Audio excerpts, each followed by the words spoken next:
of you. Good morning, all of you. So, in this class, I am going to teach you the fourth unit, that is push down automata. So, in the previous class, we have discussed about the third unit. So, in the third unit, we have learned what is meant by context-free grammar and what is meant by derivation and the types of the derivation, ambiguous grammar, what is meant by unambiguous grammar. Next one, simplification of context-free grammar, followed by the normal forms. So here in the normal forms, we have learned one is Chomsky normal form and the second one is Gray-Bach normal form, followed by the Komping lemma and then properties. Now in this unit, this is the fourth unit. It is a push-down automata. In the first unit and the second unit we have learned about the finite automata. So all of you know that we have total 4 types of automatas, that is 4 types of missions. One is the finite automata, second one the push-down automata, and the third one is the linear bounded automata, and fourth one is Turing mission. Now in this unit it starts with the push-down automata. So this is the second types of mission, second automata. That is PDA, push down automata. So in this unit, I am going to cover one is what is meant by push down automata. So the definition of push down automata, the model of push down automata, and then the acceptance of push down automata, what is meant by instantaneous description, and how to draw a transition diagram, and how to verify a particular string. All these are comes under PDA. Okay, in this topic, push-down automata. And the next one is how to design a push-down automata. Like in the first unit, we learn how to design a finite automata, how to design a deterministic finite automata, and how to design a non-deterministic finite automata. We have already seen. In the same way, in this unit also, we have to learn how to design a push-down automata. Same way in finite automata, there are 2 types. One is DFA, second one is NFA. Same way, here in this unit also, the PDA. PDA is divided into 2 types. One is deterministic PDA and the second one is non-deterministic PDA. Okay, there are 2 types. And followed by the equivalence of PDA and context-free grammar. Okay, so the equivalence means nothing but the conversions. So in this topic, you have to learn 2 things. One is how to convert PDA to CFG, and the next one how to convert CFG to PDA. Okay. And next one is 2-stack PDA, and the last one is the applications of PDA. So all these are the topics in the 4th unit, PDA. Okay. So when compared to 1, 2, 3 units, the 4th unit topics are very less. And also syllabus when compared to the first 3 units, the 4th unit somewhat easier. Okay, and you can easily understand. Now in this class, I am going to explain you the definition of push-down automata. So what is meant by PDA and how to accept the language, how to draw a transition diagram. Okay, all these topics are covered in this class. Now, let's start with PDA. See, in the first unit we have learned the finite automata. So all of you know that what is meant by finite automata. The language which is accepted by the finite automata is called a regular language. In the same way, the automata which accepts the regular language is called a finite automata. So it's a relation between the finite automata and a regular language. Same way, here in a PDA, there are 2 things are there. One is what is meant by PDA and the second one is context-free language. So what is meant by context-free language? The automata. So the language which is accepted by the PDA is called a context-free language. Same way, the automata PDA which accepts the language. Okay. So here in the finite automata, it is related to the regular language. Same way in a PDA means it is related to the context-free language. Context-free language. So the regular language can be characterized as a language accepted by the finite automata. So in the similar way, same way here also the context-free language is accepted by the automata. That's why we can call it as a push-down automata. Okay. So the context-free language as the language accepted by the class of missions, some automatas. That call we can call it as a push-down automata. Suppose the regular language accepted by the some class of missions, we can call it as a finite automata. Now it is a PDA. So the PDA means the language which is accepted by the some mission. That mission we can call it as a PDA, push-down automata. And also this is the extension of the NFA. So all of you very well about the DFA and NFA. So PDA means it is nothing but it is extension of NFA. Extension of NFA. So in NFA we know very well how what is meant by NFA and how to draw a NFA. So in the drawing process, how to draw a NFA, what are the rules we have to follow to construct or to design a NFA. Same way, NFA with epsilon transition. NFA with epsilon transition. So what is meant by NFA without epsilon transition and what is meant by NFA with epsilon transitions? All these topics which are already discussed in the previous classes. Now, this PDA, it is nothing but it is an extension of NFA, non-deterministic finite automata. Now, once the comparison between the finite automata and PDA is, see, both are the automatas, both are missions only. The first mission is finite automata and the second mission is push-down automata. Okay. Now, what is the main difference between the finite automata and the push-down automata is nothing but the memory. Suppose if you take the finite automata means it has some limited capacity. It has some limited capacity. Only regular languages, it can be possible to draw a finite automata only for the regular languages. So more than the regular languages, it is not possible to draw a finite automata because due to some memory, lack of memory. See, already we have different types of languages are there.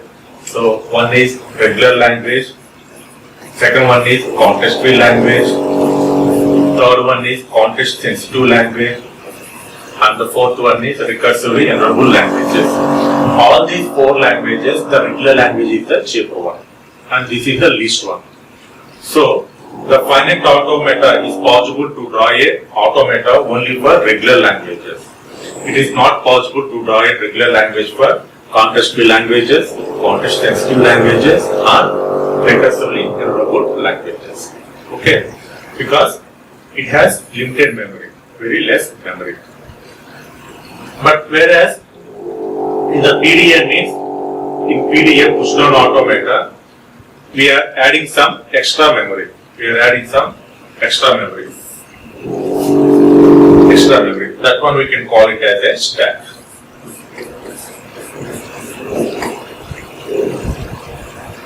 So in finite automata, there is no external memory is involved, whereas in PDA we use one external memory. That one we can call it as a stack, external stack memory. But whereas in this finite automata, there is no external memory. Okay, in PDA we are using external memory. That is called stack. So all of you know that the stack operation means last in first out memory management. And also here, suppose if you take the example is language L equal to A power n, B power n, n greater than or equal to 0. if you take the language L equal to A power n, B power n, where n greater than or equal to 0. Suppose if you take this language, it is a context-free language, it is not a regular language. So, this language, it is not possible to draw a finite automata diagram because it is a context-free language. So, in finite automata, it is possible only for the regular languages. So, in this case, based on this language, we have to draw the automata that is only PDA. We can draw PDA only for particular this language because it is a context-free language. So, by using this context-free language, we can draw a transition diagram that is push-down automata. Not possible to draw a finite automata. Okay. So, this is about the difference between the finite automata and push-down automata. The main difference is the finite automata has limited memory, and here in this case there is no external memory added. Whereas if you take the PDA, in the PDA we are adding some external memory. That one we can call it as a stack. So all of you know that the stack means we can perform the last in, first in operations. And one more thing is, if you take the languages, if you take the regular language and context-free language, when compared to these two languages, the regular language is the least one. So once the given language is in regular language, then it is possible to draw a transition diagram for finite automata. Suppose if it is a regular grammar, it is not possible to draw if it is a context-free language, it is not possible to draw a finite automata. Okay. If it is context-free language, then it can be possible to draw a PDA. Okay. And the next one is the continuation of the PDA topic. So here the PDA will have three parts. One is the input tape, second one is the finite control, and the third one is a stack. So there are three parts are there in model of PDA. So this is model of PDA. So this is input tape, and this is the finite control, and this one is the external memory. That one we can call it as a stack. Okay. So here this is the read-only header which reads the input string from left to right. So the input tape contains cells. So each cell can hold only one symbol, and each time we can read only one symbol at a time. And next one, all of you know that the final control which contains some set of states, in that states, one is the initial state, and depending upon the problem, the finite control or the transition diagram may have one or more final states.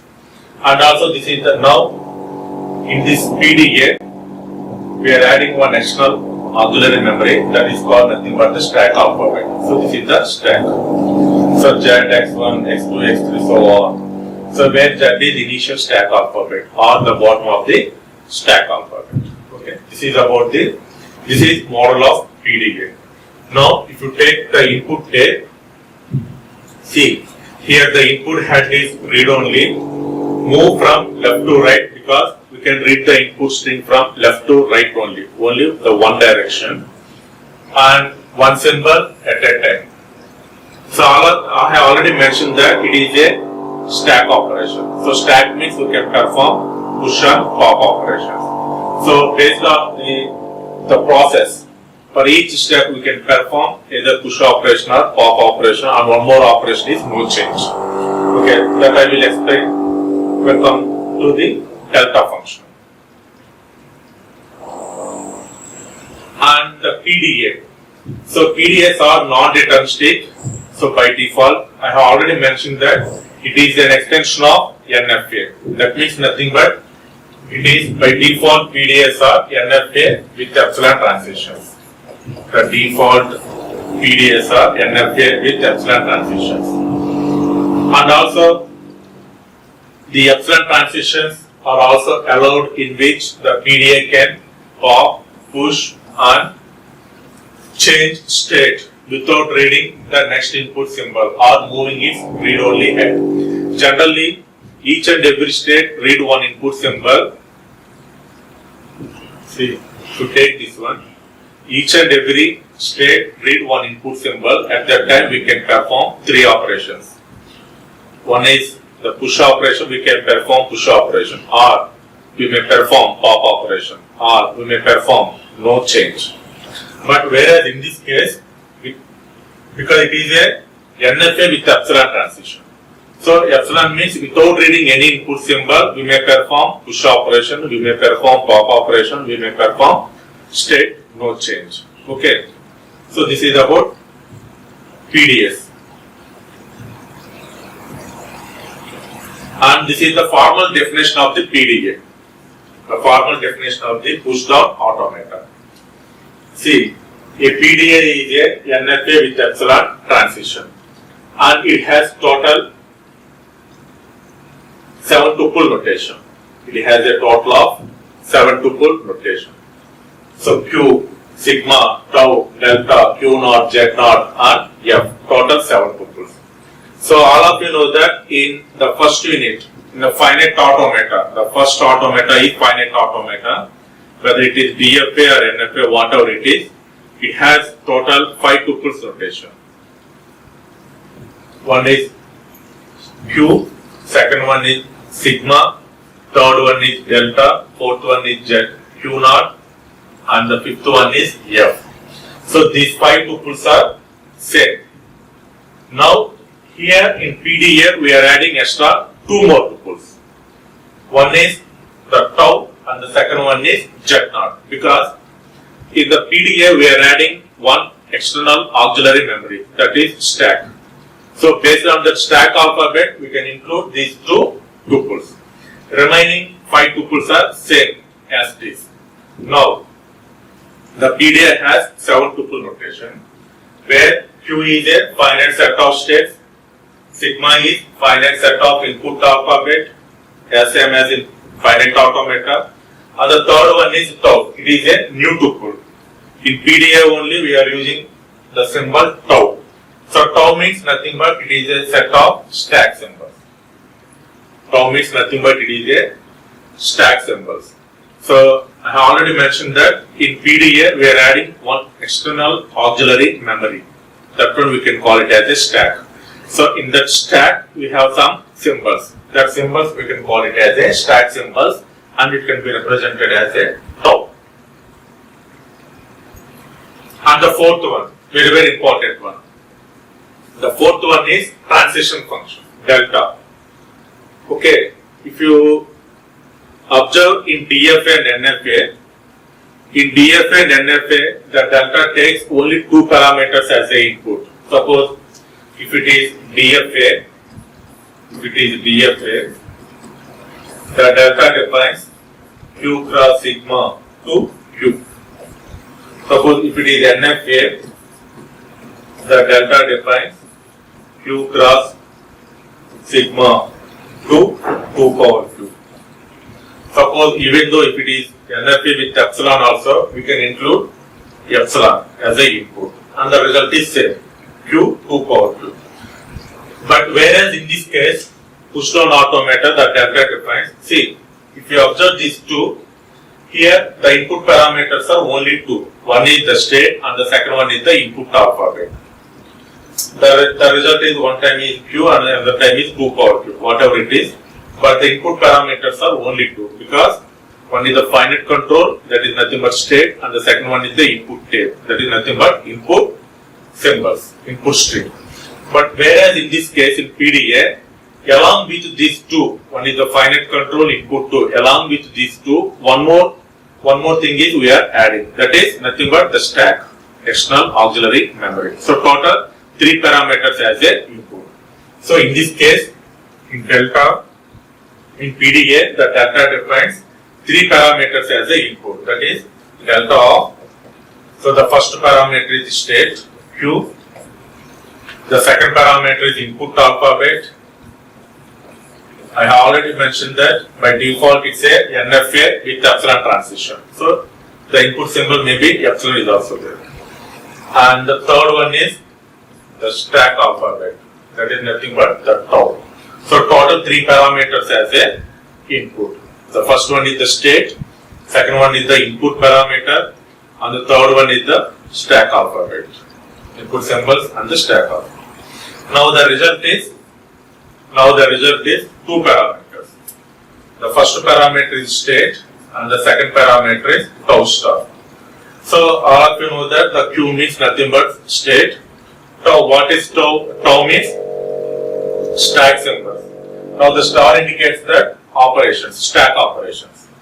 So here we have total 3 types of operations we may perform. One is the push, second one is the pop, third one is no change. Okay. Suppose the first one is delta of Q comma A comma Z, and the second one is delta of Q comma A comma Z.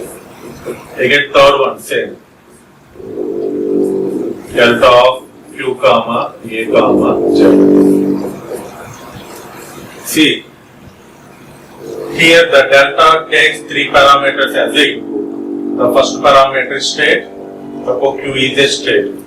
The second parameter is the input alphabet, so in this case A is the input alphabet. And the third parameter is the stack. So here Z is top of the stack alphabet. Okay, Z means top of the stack alphabet. Now the meaning is Q means current state, A means current input symbol, Z means top of the stack alphabet. Okay.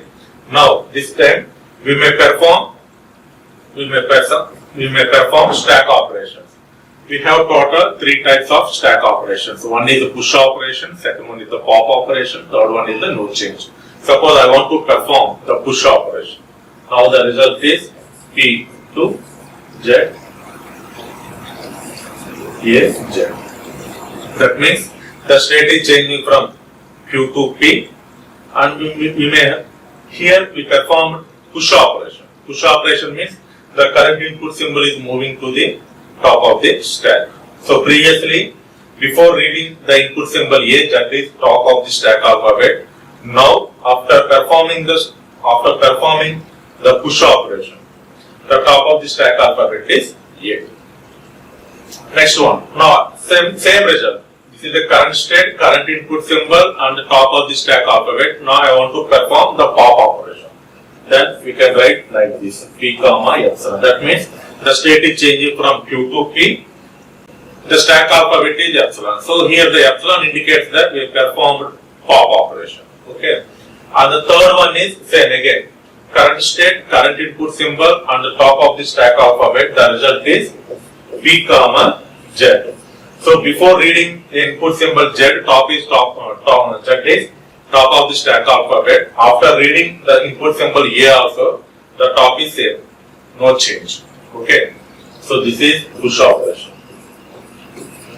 and this is pop operation. This is no change. Okay.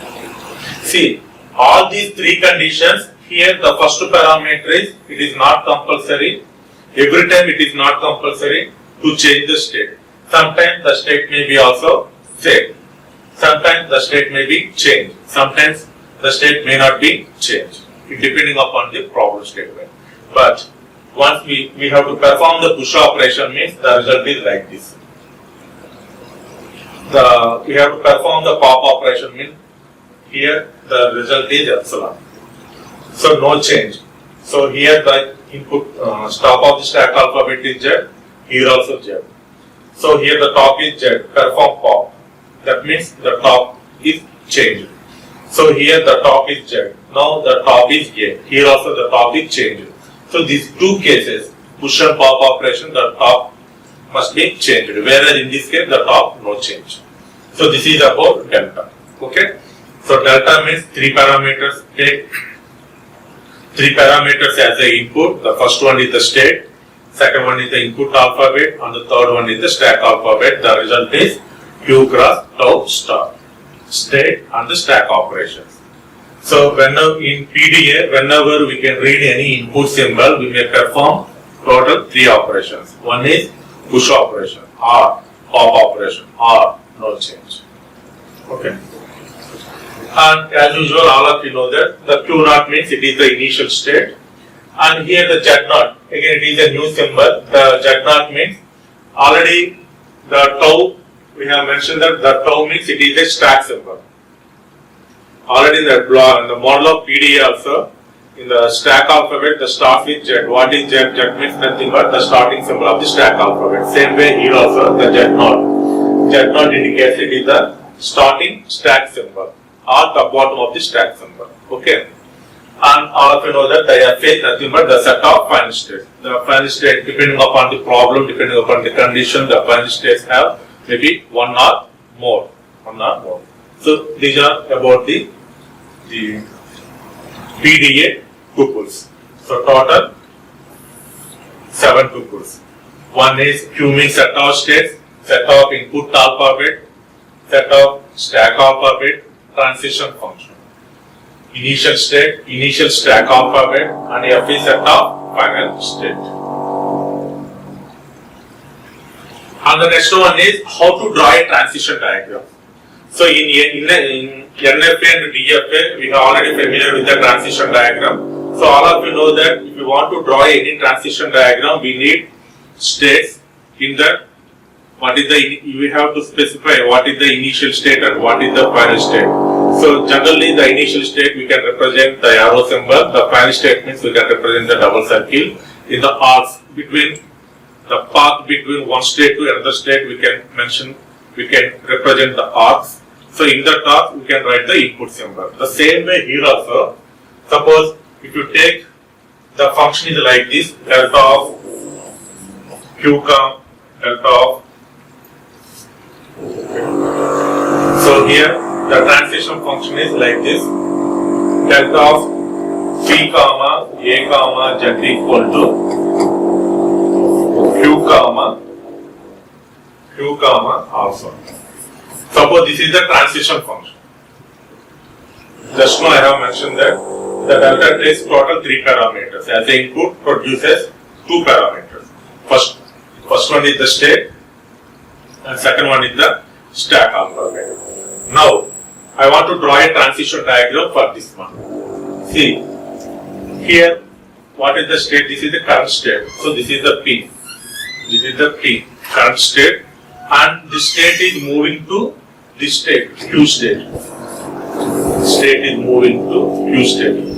Now, between this one, previously we can write only the input symbol. Now we can write input symbol and what is the stack alphabet, AZ. So P comma A comma Z, all these are the input parameters. Parallelly, what is the output? The state is moving to Q and the stack operation is alpha. So you can represent like this.